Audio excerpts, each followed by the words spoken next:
The past few hours were filled with the rantings of August Firetorn. Lynch's Diner. Not a single word of it worth documenting.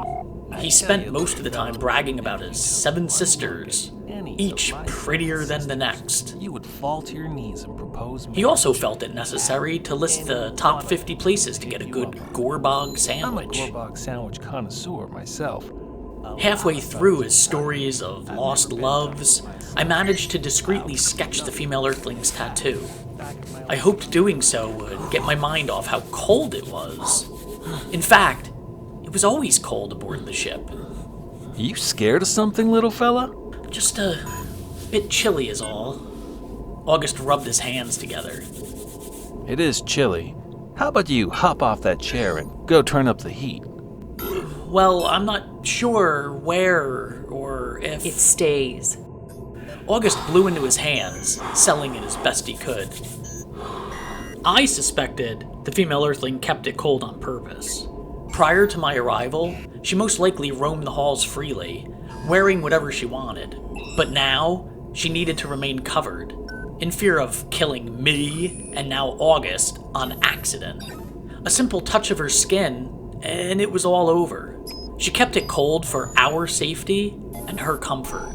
The female Earthling turned to face me. You got something on your mind, Dean? Dean? That's your name? On the ship's monitor, we watched as Rusty made his way into another room. This one much larger than the rest. With each new room came a surge of excitement, in the hope that something might eventually happen. But it never did. So we watched and waited.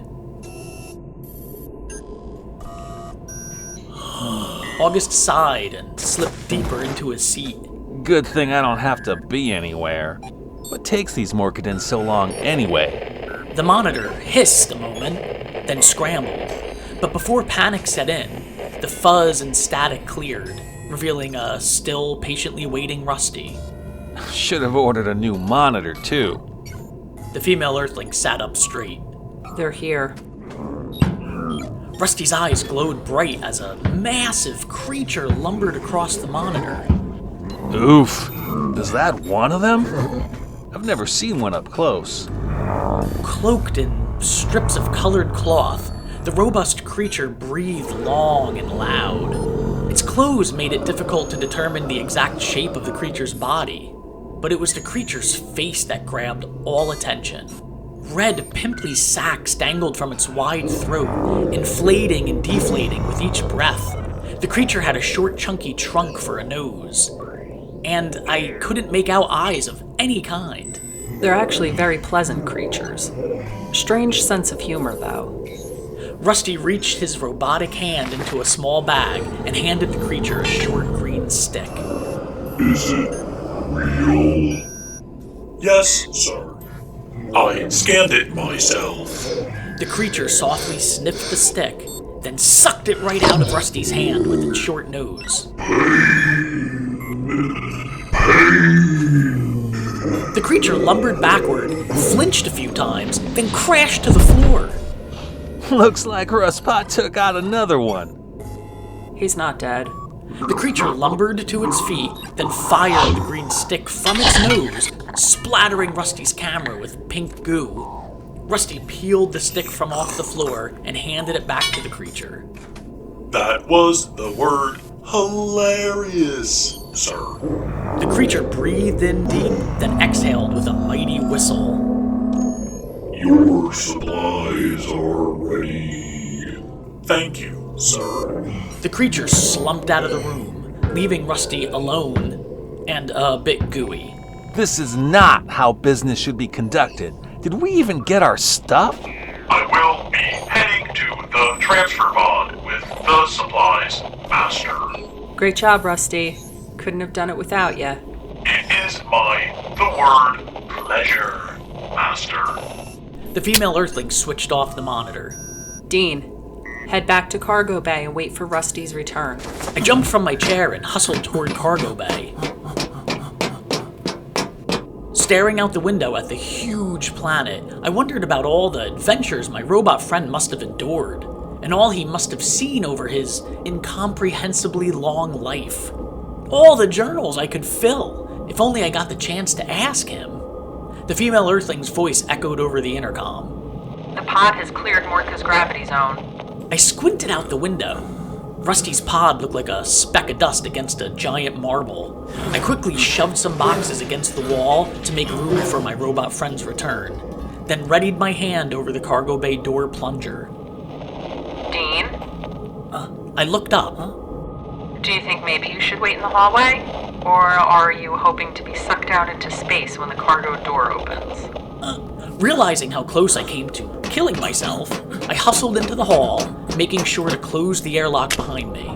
The cargo door creaked open as Rusty's pod grew close. Everything was going smoothly. Then something fast flew by, tossing Rusty's pod into a violent spin. Wait! Something's wrong! Rusty's pod tumbled toward the ship as another object zipped past. A small explosion appeared in the distance as the female Earthling's voice rang out. Taranka, hold on. He's not in yet! Heavy Boots raced down the hall. Close the cargo door! Close it now! No, I'm not locking Rusty out!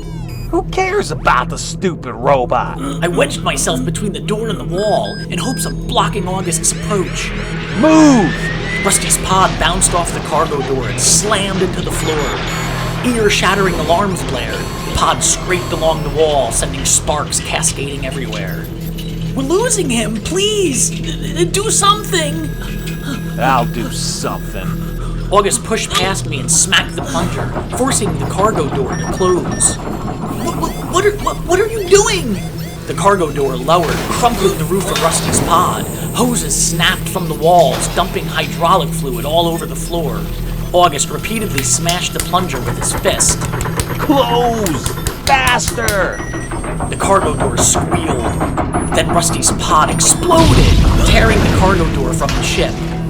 I screamed out as my robot friend tumbled helplessly into the dark oblivion of space, then disappeared amongst the debris and smoke. Now we're screwed.